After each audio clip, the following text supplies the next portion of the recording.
Hello, my dear students. We are back to our virtual classroom. In the last class, beginning with the recombinant DNA technology tools, we have dealt with the most important tool of seizure of genes called the restriction endonuclease.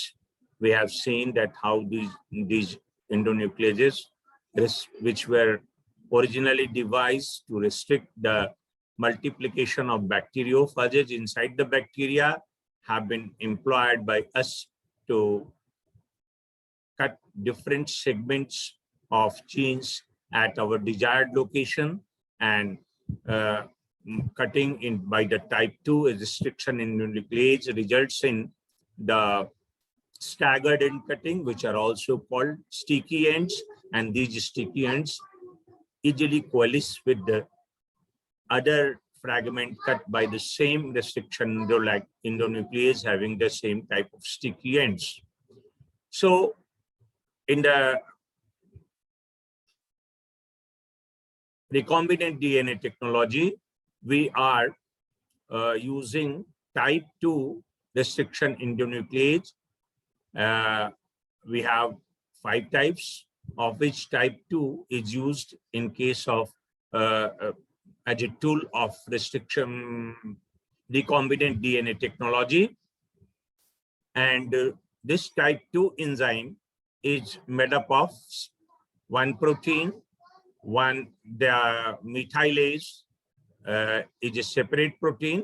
So enzyme is a separate enzyme, and methylases, these two are separate proteins. Restriction endonuclease moiety is an independent identity. Methylase is an independent identity, and a control protein is supposed to be also involved in the functioning of the restriction 2.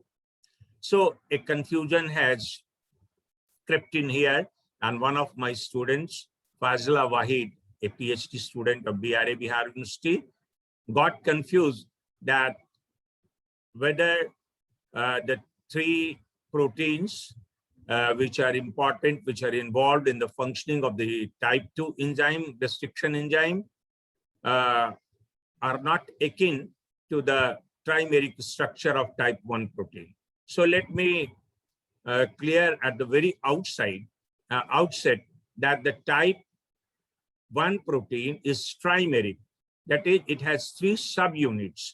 But in type 2 protein, there are type 2 restriction endonuclease. There are 3 protein moieties, 3 distinct proteins, as I have written clearly in my PowerPoint, and I have elaborated also that there are 3 proteins involved.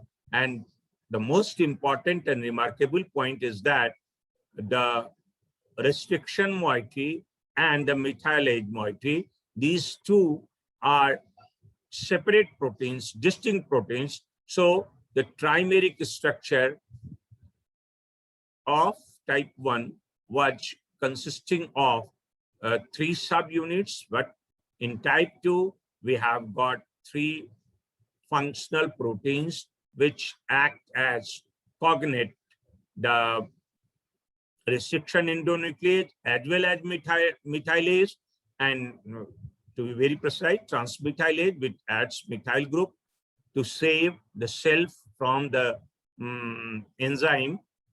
So the controlling enzyme is also, a controlling protein is also said to be involved. So after making this clarification about the previous class, let us begin with another tools which are involved in the recombinant DNA technology. And these tools which make recombinant DNA technology possible are other enzymes such as ligase. So we were cutting genes by restriction endonuclease. So restriction endonuclease were seizure of genes, whereas the ligases are the glue of the genes. They stitch the genes, different segments of genes together. So after cutting, we will have to make a recombinant DNA technology, DNA. So we should stitch that cut fragment to a vector, and a recombinant DNA must be produced. So this stitching work or this glue is being done by the ligase. So let us begin with this slideshow.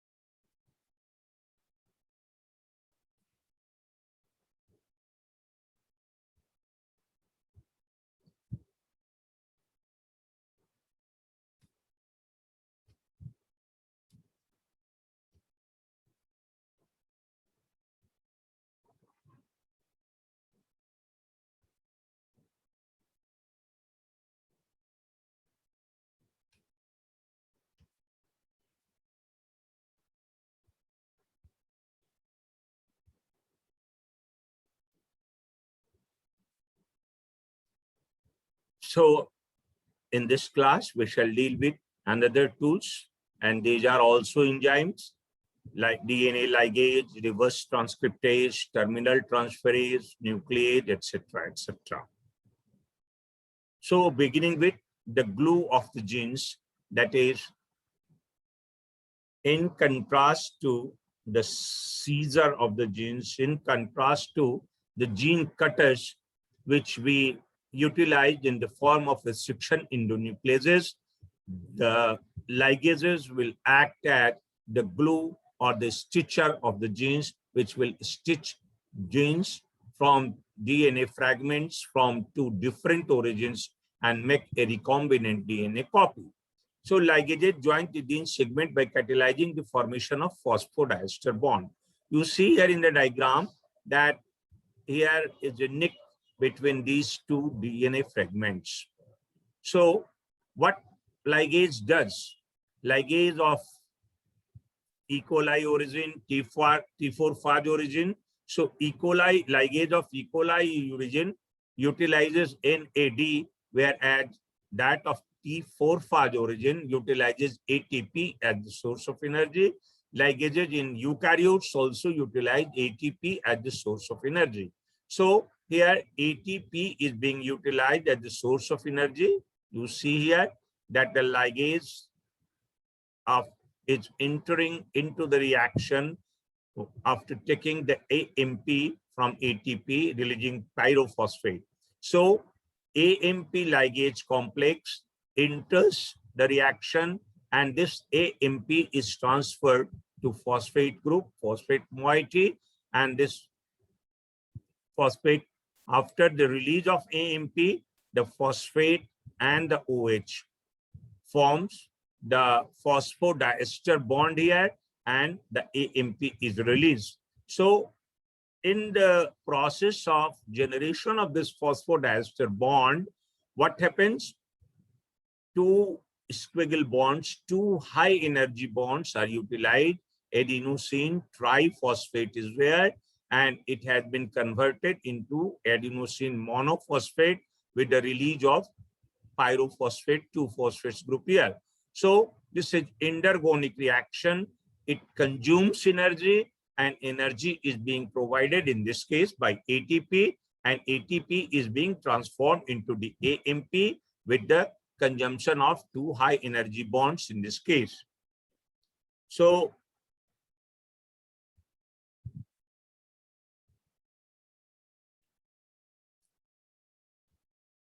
mechanism is that an enzyme AMP complex, here you see a ligase AMP complex had been formed, and this enters into the reaction, and the AMP is transferred to the phosphate group. So the enzyme then transfers the adenyl group to 5-phosphoryl terminus. This is the 5-phosphoryl terminus where is the enzyme. AMP had been transferred, and this activated after the transfer. This group, 5-phosphoryl group, had been activated. It is full of energy, and so it forms a phosphodiester bond, and the AMP is released. The reaction is driven by hydrolysis of phosphoride pyrophosphates. You see here, pyrophosphate, hydrolysis of ATP and 2 ADP, 2 high energy bonds are consumed. Pyrophosphate is released here and the cyclic AMP is released here. And the net result is that the formation of a phosphodiester bond, and that's how the two fragments have been stitched together. They have been glued together, and that's why the ligase is called the glue of genes or the glue of DNA fragments which join two DNA fragments. In case of recombinant DNA technology, these two have been derived from different sources and they are joined together to result into a recombinant DNA. Next slide. The next important enzyme is transcription in reverse gear. Is reverse transcriptase. Okay, reverse transcriptase moves the transcription in reverse gear. So why reverse gear? Why don't we call it a forward gear? Why don't we call it moving forwards rather than calling it moving backwards? Because hitherto, about 3 decades earlier, till 3 decades earlier, our knowledge was confined to a central dogma, that is a central concept of molecular biology, which was of the opinion that the flow of genetic information is unidirectional, emanating from the DNA and culminating at the proteins. So the transcription in the DNA will result into the RNA, and these RNAs will translate the information encoded in them, and that information will be translated, that is the genetic code. Say, for example, the initiation code is AUG. So AUG will code for the formulated methionine in case of prokaryotes or methionine in case of eukaryotes. So this code similarly is translated into the language of amino acids, that is the proteins. So the central dogma said that it is the DNA which makes its own copy, which is replication. So DNA is making its own copy, which is DNA replication. And from the DNA, that DNA is master molecule of life. And from this DNA, RNA polymerase transcribes this DNA into RNA. So here, DNA polymerase was being replicated by DNA-dependent DNA polymerase, whereas here the transcription process is being catalyzed by DNA-dependent RNA polymerase. That is, this enzyme is transcribing the code enshrined in the DNA into RNA, and it is based upon DNA. So it is DNA-dependent RNA polymerase, and this RNA polymerase is this RNA is carried to the cytoplasm. It is lodged on the ribosomes, and there the translation process begins. So the code enshrined in the RNA has now been translated into the code of amino acids, that is the proteins. So the genetic information beginning from DNA culminated into the proteins. So this was unidirectional, and this has been regarded up till now as the forward movement, that is from DNA to the proteins. But about 3 decades ago, our knowledge took a revolutionary change when we encountered retroviruses, and there the molecule of life was not DNA, rather their genetic material was RNA. So, and we also encountered DNAs in them.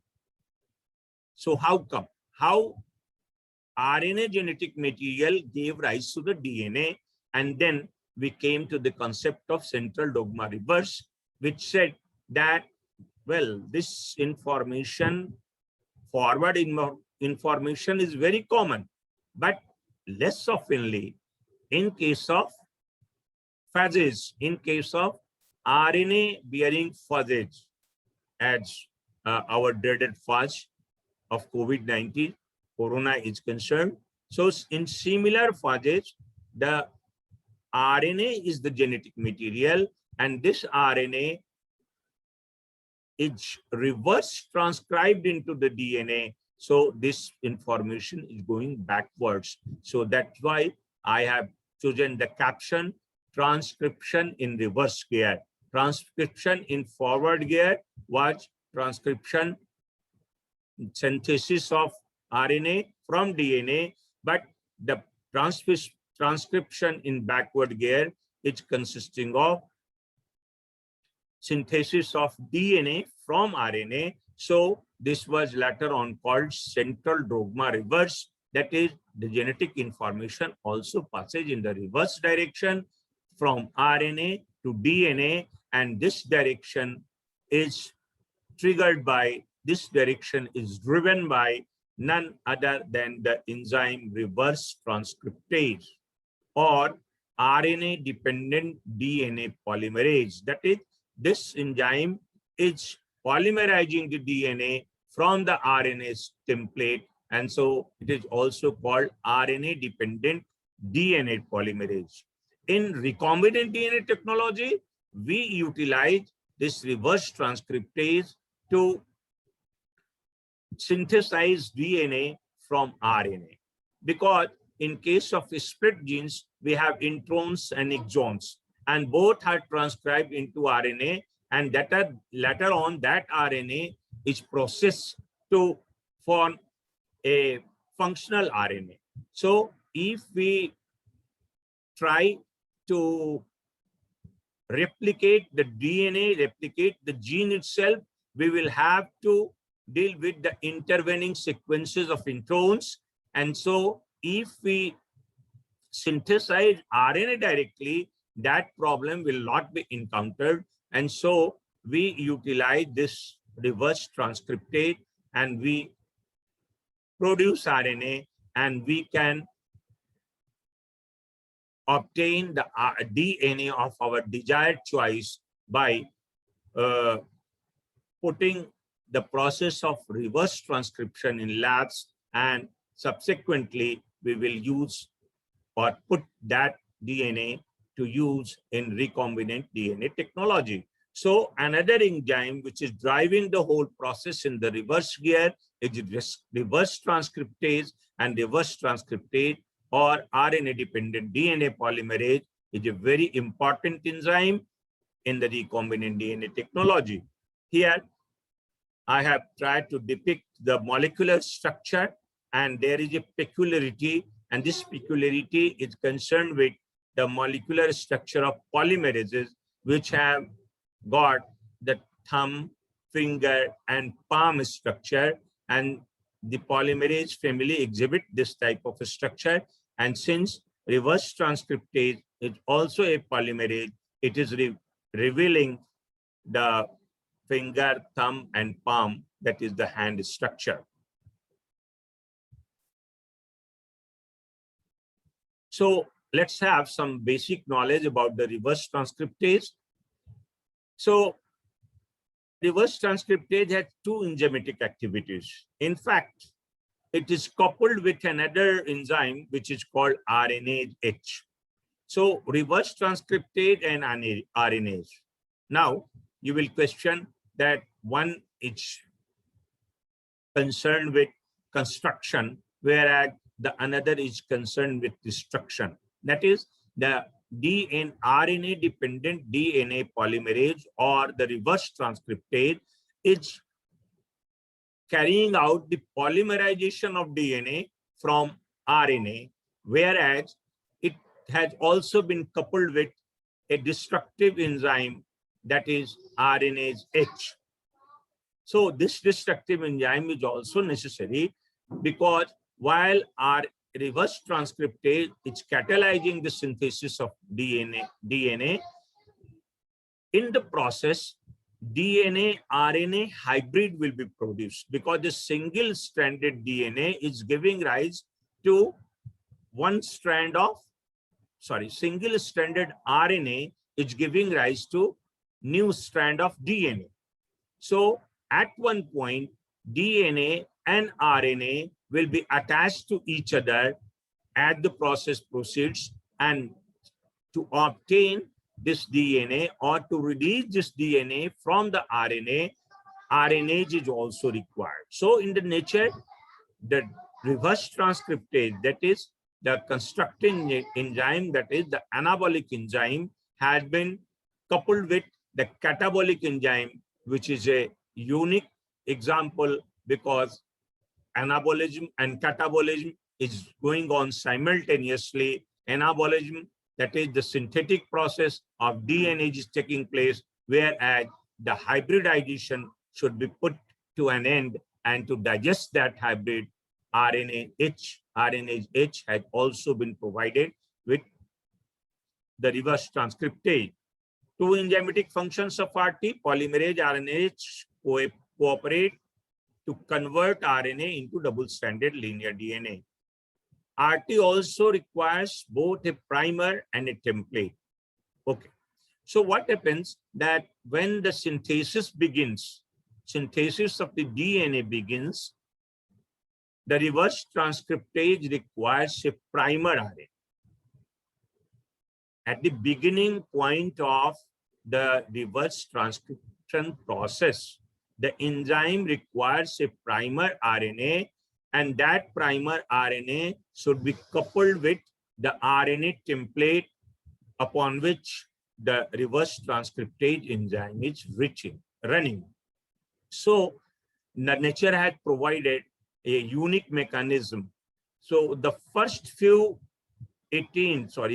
nucleotides, to be very precise, first 18 nucleotides of the RNA, which is to be translated, reverse transcribed into the DNA, the first 18 nucleotides of the RNA, which is to be reverse transcribed into DNA, are complementary with the tRNA of the host. And this is called primary binding site. So the nature has provided a unique mechanism for making available the RNA primer for beginning the process of reverse transcription. How this RNA primer is made available? At the beginning point of RNA, 18 bases, RNA, that was the genetic material of the phage, at the beginning point, 18 bases are complementary with the tRNA of the host. This is called primer binding site. And to this primer binding site, the tRNA comes and gets coupled. And that very tRNA acts as the primer for the synthesis of the DNA upon RNA template by the enzyme reverse transcriptase. So near 5 end of the viral genome, 18 nucleotides long segment called the primary binding site that is complementary to 18 nucleotides of the 3 end of tRNA lysine 3. The tRNA primer is hybridized to PBS. So this tRNA acts as primer by hybridizing its 18 nucleotides to the phage genetic material, that is the RNA, which is acting as the template for the synthesis of the DNA, aided by or catalyzed by the enzyme reverse transcriptase. Again, while the RNase H dissolves the hybrid, it leaves a polyurine tract. There is a tract of polyurines which are attached to the DNA, which are resistant to H cleavage. So in DNA synthesis, in the synthesis of this second strand, the first strand was synthesized, by reverse transcriptase, and during the synthesis of during the synthesis of the first strand, the primer was acted by the role of primer was played by the tRNA, a specific tRNA whose 18 bases were complementary with 18 bases of 18 nucleotides of the bacteriophage reverse transcriptase. Now, while the complementary strand of the DNA will be synthesized, that is, DNA is a double-stranded nucleic acid. So while complementary strand of the DNA will be synthesized, it will need a RNA primer again. And that primer is provided by the polyurine tract, which is relatively resistant to RNase. Had it not been resistant to RNase, it would also have been dissolved by RNase H.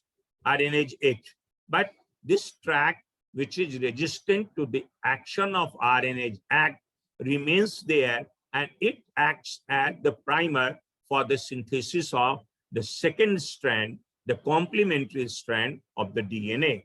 So that is how the RNA-dependent or RNA-dependent DNA polymerase, that is the reverse transcriptase, it acts in tandem with the RNase H, and it also makes arrangement for the primers for the synthesis of first strand, and then primer for availability of primer has also been made for the synthesis of complementary strands of DNA too. So that is how the codes are incorporated in the nature. That is how the evolution process has been fine-tuned so that each and every arrangement has been made, and in this parasite has evolved in such a way that it may utilize the host tRNA too.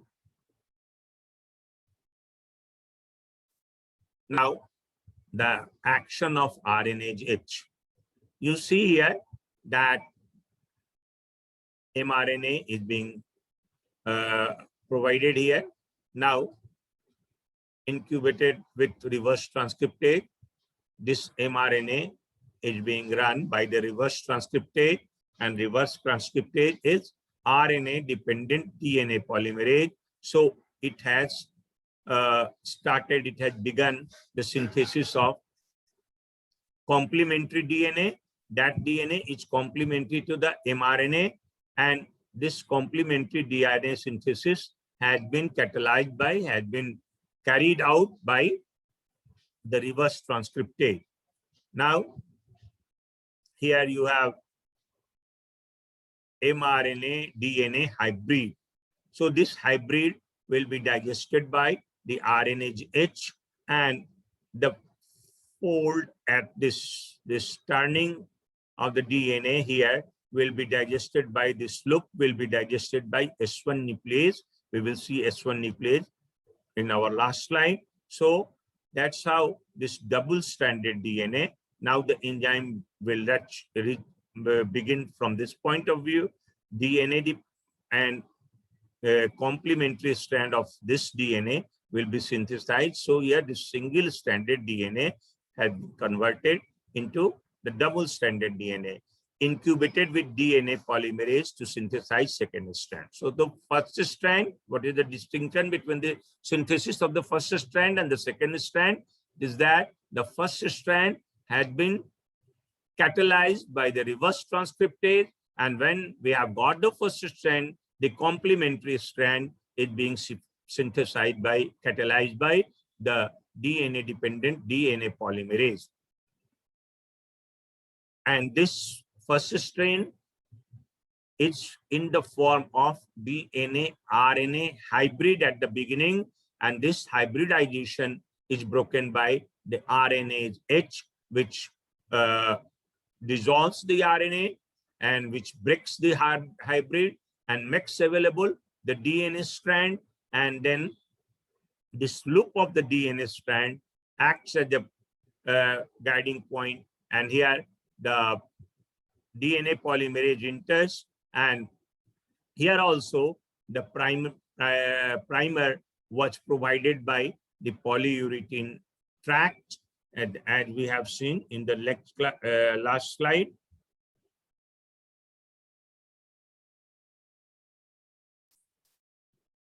Polypurine tract. So this polypurine tract acts as the primer near the 3 end of the viral. The polyurethane tract is relatively resistant to the RNase cleavage, and it serves as the primer for the second strand synthesis. So here you have got the mRNA. You treat this mRNA with reverse transcriptase.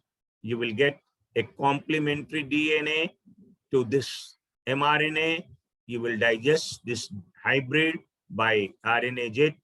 Then you will get this DNA polymerase to synthesize the complementary strand, and this loop will be broken by the S1 enzyme, S1 nuclease, and now you have got the double-stranded DNA, which was complementary to this single-stranded mRNA.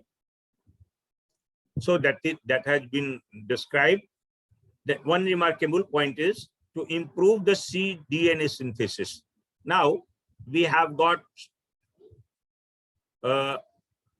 RNase and reverse transcriptase. While the reverse transcriptase is acting for the synthesis of DNA, the RNAs are acting for dissolution of the RNA. So if to prevent these from competing with each other in vitro, what we have done, that RNase H domain of the enzyme, the reverse transcriptase has got an inbuilt RNase H domain, as we have seen in the earlier slide. So this RNase H domain had been slowed down by incorporating a mutation, because by incorporating a change in the sequence, and this slowing down will lead to the fast action of the reverse transcriptase. To improve the cDNA complementary DNA synthesis, the RNase H activity of reverse transcriptases have been reduced or diminished by introducing mutation into the RNase H domain of the enzyme. Such mutations often result in higher yield of the synthesis of longer cDNAs. So to expedite the process, to fast track, to fast forward the process of DNA synthesis, longer strands of for the fast tracking, for fast forwarding the synthesis of longer strands of complementary DNA, we will make a nick into the accompanying RNase H, and that will be slowed down, incapacitated, and that incapacitation of the RNase H will result into the fast tracking of the process of synthesis of complementary DNA. And that's how the longer DNA strands will be synthesized in no time. Here is the details of the process of harvesting of cDNA, that is the complementary DNA. Now, we are synthesizing DNA from mRNA. Mind you, we are not synthesizing mRNA from DNA, which we are used to. We are used to moving in forward direction, but here we are moving in the backward direction in the reverse gear. That is, we are synthesizing mRNA, sorry, we are synthesizing DNA from the mRNA, and the originating point is mRNA. So we will have to isolate the mRNA of the cells from the total RNA content. So we have, in addition to the mRNA, we have various other types, including tRNA, rRNA, etc. also. So we will pass all these types of RNAs through an elution column, which has been filled with oligo T. That is, it has been filled with a number of nucleotides having nitrogen base thymine, and it has been attached to the cellulose. So the oligo T bases are not passed through because they have been immobilized in the cellulose. And what will happen when different species of RNA will be passed through this elution column? Those having poly A chains, poly A tail, which is the characteristic of mRNA, will be filtered out. How they will be filtered out? Because we have poly T inside this column, and this poly T will pair with the poly A tail of the mRNA, and that's how the mRNAs will be held back inside the columns while the other species of the RNA will pass out. So the only mRNA have polytails. Total cellular RNA is isolated from the cells and pass through this column. So isolation after isolation, these are other species of RNAs, and here we have got mRNA. So all of them are being passed through, and since this elution column have oligo T nucleotides immobilized through their attachment to cellulose, they will pair. You see here, AT pairing is taking place. So these oligonucleotides having thymines will pair with the poly A tails of the mRNAs, and that's how mRNAs means multiple mRNA, not A's enzyme. So these mRNAs will be trapped in this column, and other species such as these RNAs will pass out, and rest of the RNAs pass through. Now we will have to extradite these poly A containing mRNAs from this elution column, in which they have been coupled with the poly T structures, oligonucleotides, which were earlier added in this column and were held by the cellulose. So when we add buffer to this solution, the buffer breaks the hydrogen bond between adenine and thymine, and so poly A structures, that is the RNA having poly A tails, will pass out of this column, and we will get only mRNAs.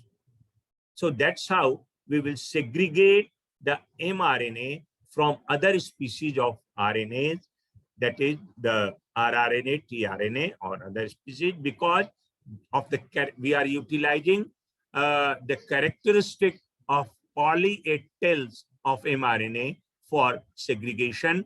We are holding back the poly A tails by making them pair with the poly T's, oligonucleotides having thymine bases inside the column, and when they are held back by the formation of hydrogen bonds, those hydrogen bonds are later on broken down by addition of the buffer, and so the solution which passes through contains only mRNAs. And now this mRNA has a poly A tail, and to this poly A tail we add poly T, that is an oligonucleotide having thymines. So this AT pairing takes place, and from here the reverse transcriptase enzyme triggers the synthesis of DNA. So this was the RNA template that poly A tail was added here. In fact, it was already present in the mRNA, and poly T was added here, and the mRNA template is dictating the synthesis of DNA by enzyme reverse transcriptase. This polymerase reaction proceeds unabated in 5-3 direction. So it is proceeding in 5-3 direction. Now the DNA RNA hybrid, this hybrid has resulted due to this process, and we know that this hybrid will be broken down by the RNase H, and so this RNase H breaks down the hybrid, and upon this DNA strand, which now acts as a template for the synthesis of its complementary strand, and the enzyme is DNA polymerase. So the process was begun by the reverse transcriptase, that is RNA dependent DNA polymerase, and when the first strand of the DNA was synthesized, now the DNA polymerase, which is in the habit of synthesizing DNA from DNA, comes into action, and it synthesizes the complementary strand of the newly synthesized DNA, single strand of the DNA, and that's how we get the 2 strands of the DNA. And since this is 3 to 5 direction, 5 to 3 direction and 3 to 5 direction, so this is DNA polymerase 3 is running in 5 to 3 direction, and this synthesis has been completed here, and we get the complete strand of DNA, and that's how we get double-stranded DNA from the single-stranded mRNA.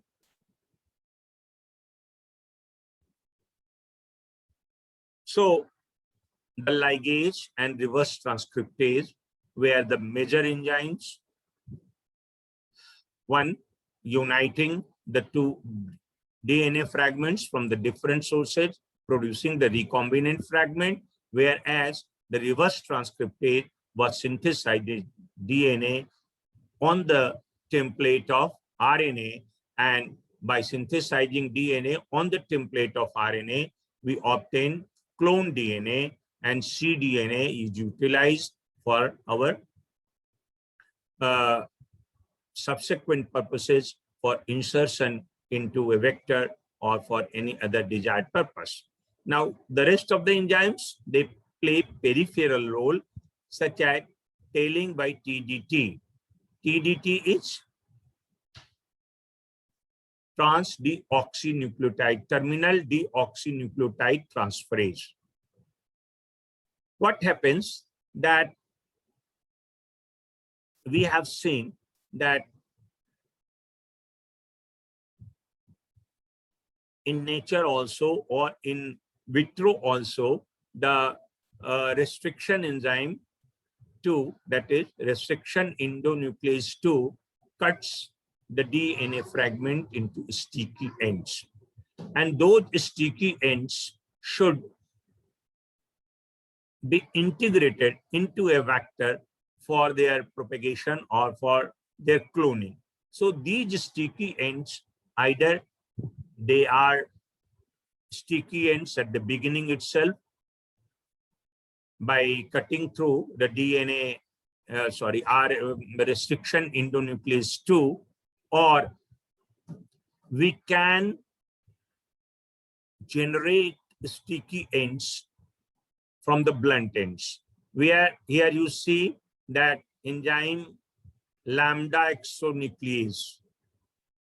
This is destroying from the 5 end. Here it has destroyed, and at this point also it has destroyed a few nucleotides, and we have got unequal ends. Okay, here also we have got unequal ends. Now we can do a polynucleotide tailing at these ends. Now we have got 2 different RNA, 2 different DNAs from different sources. We have created a locus for attachment of TILs by alpha exonuclease. So here alpha exonuclease digests the DNA from 5' end. So it had digested a few nucleotides here, and it had digested a few nucleotides here. And similarly, you have created a gap in this DNA also. Now we have to join these DNAs together. So we will create sticky ends. We will add poly A here in this DNA on either ends. So the poly A is added here, and this addition is being done by this terminal deoxynucleotide transferase. So this terminal deoxynucleotide transferase adds or tells the nucleotide of desired choices at the ends, at the terminals. So it has added here at 3 terminal here and at the 3 terminal here. 3 end here and 3 end here. So if we are adding adenines, we will add thymines. That poly DT will be added here. Thymines, a number of thymines are being added here. When we will put these 2 strands from the different sources together, what will happen? This polyadenine will pair with this polythymine, and this polyadenine will pair with this polythymine. So you see here, the pairing is taking place. So by tailing of complementary nucleotides, we can make those strands sticky, and when we put together these DNAs from the different sources, they will readily coalesce with each other because we have fine-tuned their tails into a sticky tails, and these sticky tails will naturally conjoin each other, and that's how the tailing process is done by terminal deoxynucleotide transferase. This transferase enzyme transfers nucleotides of desired choices to the 3 terminals of the DNA, and by transferring complementary nucleotides to 2 different DNAs, we can make them coalesce together, and that's how we can produce a recombinant DNA that we are targeting to produce. So if the restriction enzyme cuts DNA from the blunt end, if there is blunt ended DNA, no problem. We will create gaps here by exonuclease, which will cut the 5 end here, 5 end here, 5 end here. So gaps are created, and these gaps will be filled by the complementary, by the polynucleotides in such a way that the polynucleotides of the 2 DNAs are complementary to each other, and in this way we will make the 2 DNAs which have been derived from 2 different sources to stick together. Now, this information is not directly related to the recombinant DNA technology. Nevertheless, it is concerned with the TDT, that is terminal deoxynucleotide transferase, the enzyme which we have dealt with in earlier. So is it a black sheep of DNA polymerase family? Black sheep? Do you know black sheep? No, that I'm not talking about the black sheep of your childhood, the Baba black sheep. The black sheep here is the undesired member or a disgraceful member of the family. So since this is also a member of the polymerase family, it is polymerizing the deoxynucleotides to the ends. It is very much a member of highly prestigious DNA polymerase family, but how has it been disgraced? How we call it a black sheep? Any guess? Let us see. The DNA polymerase families, as we have seen, have palm-type appearance, molecular structure. The TDT also exhibits similar structure, but the TDT differs from the members of the other polymerase, DNA polymerase family, is that it adds nucleotide without any template. So catalyzes the condensation of deoxyribonucleotides 3-hydroxyl of DNA strands in a template independent manner. So you see the addition here, 3 is here, no template here. Addition here, there is no template here. So these additions are being done in a template-free manner, whereas you have seen the DNA-dependent DNA polymerase to synthesize a new strand of the DNA by utilizing one strand of the DNA as a template, that is as a guide, which provides its information that how the deoxynucleotides will be tagged together to form the new strand. That is why the DNA synthesis or replication is a semi-conservative process in which the one strands of the two strands of the DNA, out of the two newly formed strands of the DNA, one strand is the old one, whereas only new strand is synthesized on the basis of the guidance provided by the old one. But here, this TGT is not requiring any guidance. It has added the nucleotides itself. So it is not dependent upon a template. It is not looking for a template to guide it. Rather, it is self-dependent.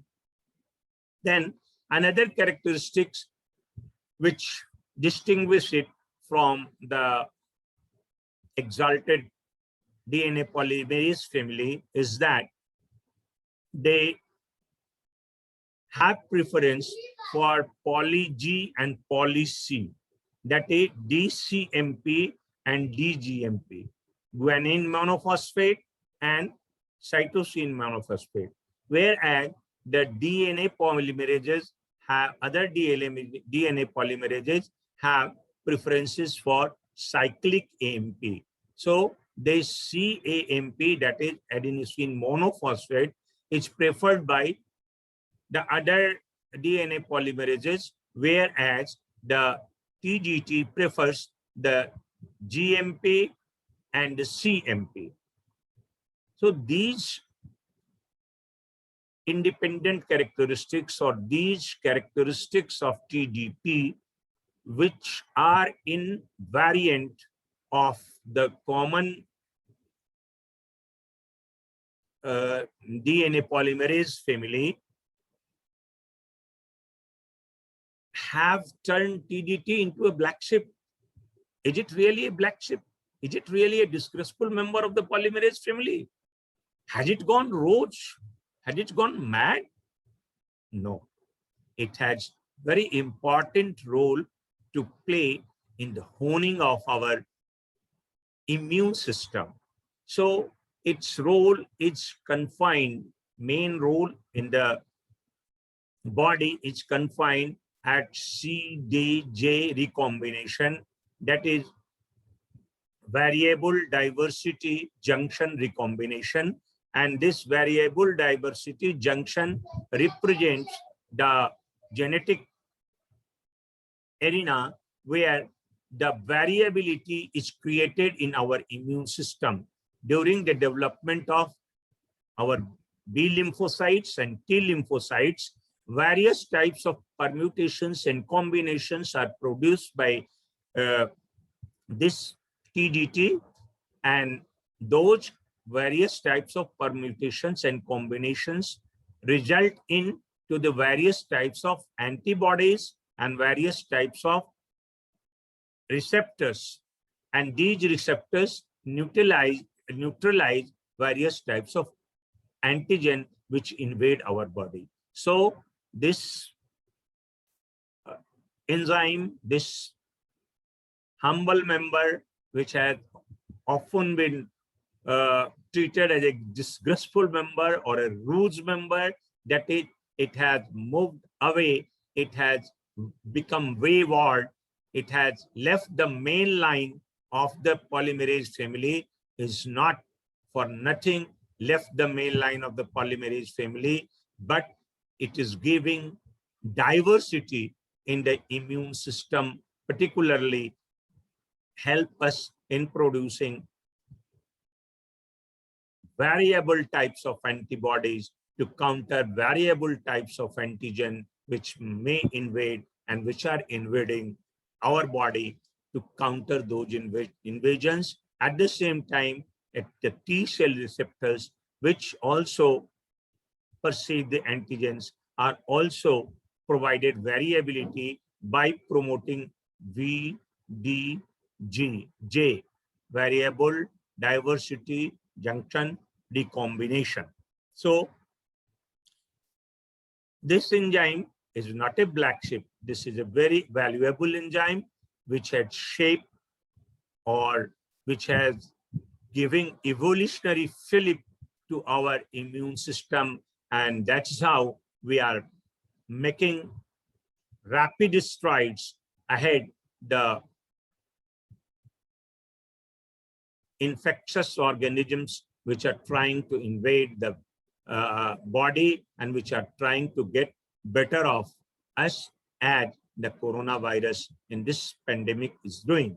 So such type of organisms having variable antigens, having numerous different types of antigens, are being countered by the different types of antibodies.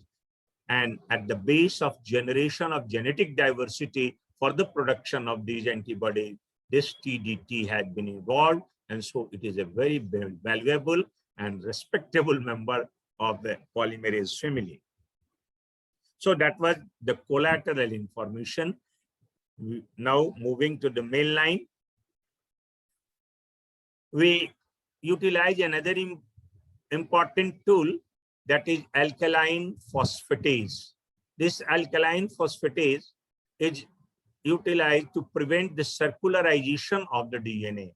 So suppose we have cut this fragment of DNA by EcoR1, a restriction endonuclease. We have cut this enzyme. These sticky ends are having complementary bases at their overhangs, and these complementary bases will pair with each other and they will be transformed into a circular structure which will be granted permanent status by ligase. That is, ligase will provide stability to that union. So if this fragment of DNA, which had been obtained through cutting by restriction endonuclease, for example, EcoR1, it will have the tendency to circularize, and so both the ends will be engaged. Then how will we integrate this fragment into the desired DNA vector or somewhere else? So that's why we will have to treat these ends so that their stickiness is removed. And by treating with alkaline phosphatase, OH had been added to both the ends, and these OH will not coalesce with each other. They will not alienate with each other, and annealing will not take place. and that's why the circularization will be prevented. So this in recombinant DNA technology, these enzymes are employed to remove phosphates from the termini. Phosphates have been removed and thereby prevent circularization of the latter, circularization of the DNA, or by coalescence of these termini have been prohibited, and that's how these termini are free to be integrated into another DNA, which may be a vector for their propagation or for their cloning. There are a number of other enzymes too, S1 enzymes that we encountered earlier. Here, S1 nuclease, which is breaking the loop. So the S1 enzyme is here. S1 nuclease and is an endonuclease. It is an endonuclease hydrolyzing the single-stranded RNA or DNA, RNA or DNA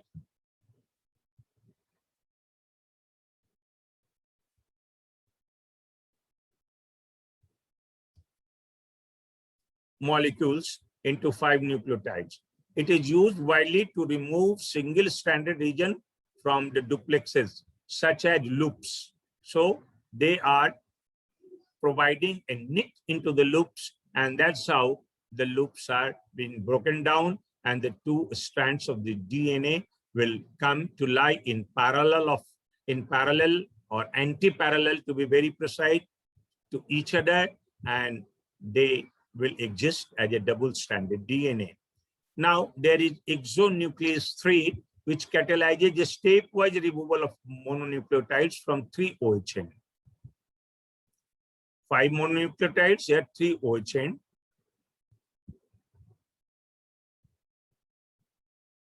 Here, they were adding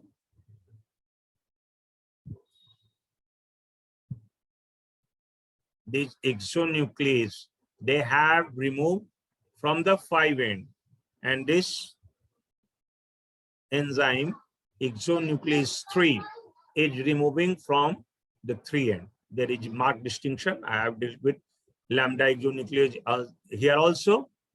So here you have got 5 end intact. Here you have got 5 end intact, and the 3 end from this side and 3 end from this side have been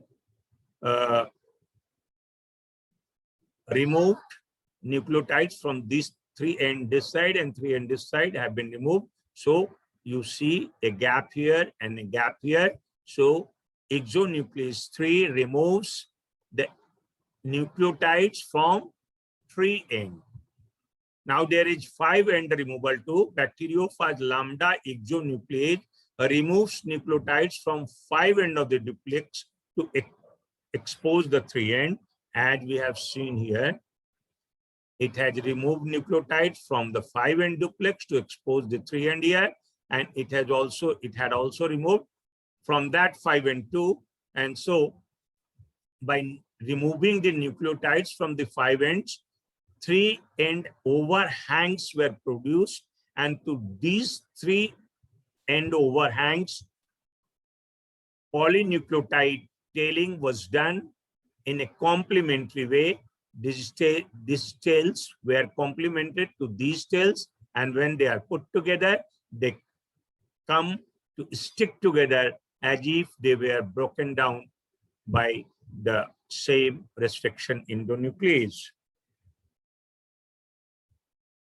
So that is the remarkable difference between exonuclease 3, which dissolves from the 3 ends, which removes the nitrogen nucleotides from the 3 ends, whereas the bacteriophage lambda removes the nucleotides from the 5 end, as we have seen earlier. DNA polymerase 1 from E. coli is required for nick translation by stepwise. If there is a gap of nucleotides, then the polymerase will come into picture, and it will stepwise add nucleotides from the 3 end strands and fill up that gaps. Then polynucleotide kinase adds phosphate group from ATP 5 ends after dephosphorylation. We have seen here that we prevented the coalescence of these two complementary overhangs by removing the phosphates. We have dephosphorylated them, you can say, but here the polynucleotide kinase adds phosphate group from ATP to terminal 5 ends. So by adding phosphate groups, we bring them back into their original form, and after their dephosphorylation, we will rephosphorylate them, and so as to restore their stickiness whenever it is desired. Then topoisomerases, they releases the winds of DNA by making single-stranded nick, as in case of type 1, or a double-stranded nick, as in case of type 2. So we have dealt with the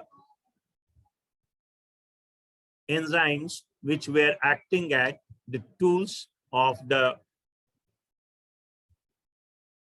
DNA, recombinant DNA technology. So coming to the end of this section, we have seen that the major enzymes which were incorporated as tools in the recombinant DNA technology were the restriction enzymes, ligases, reverse transcriptases, but TDT, phosphorylases,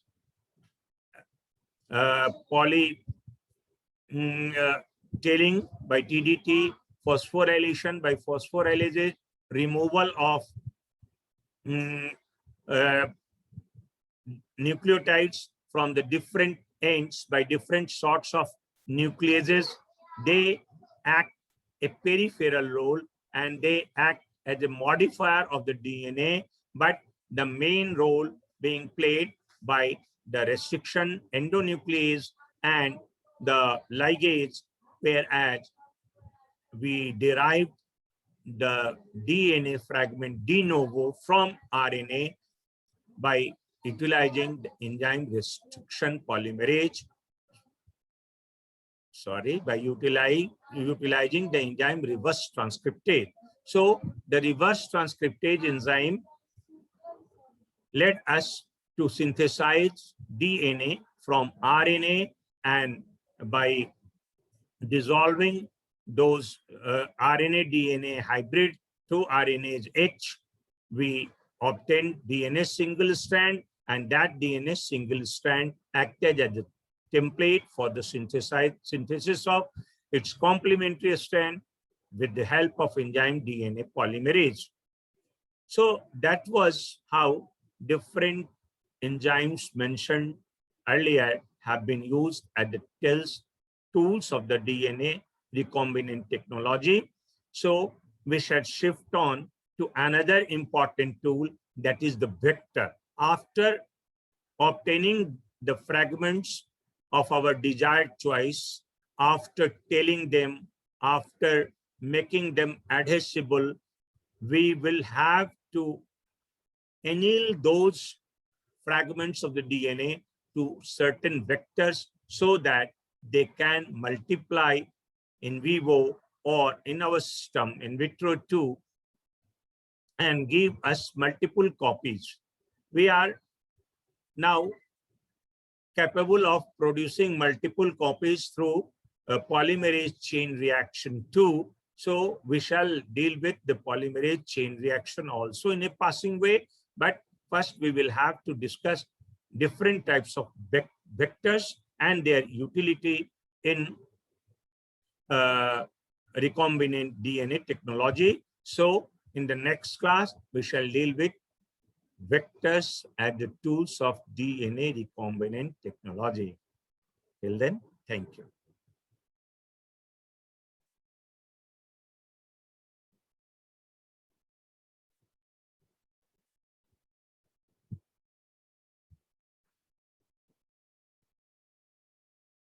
Okay then. Bye.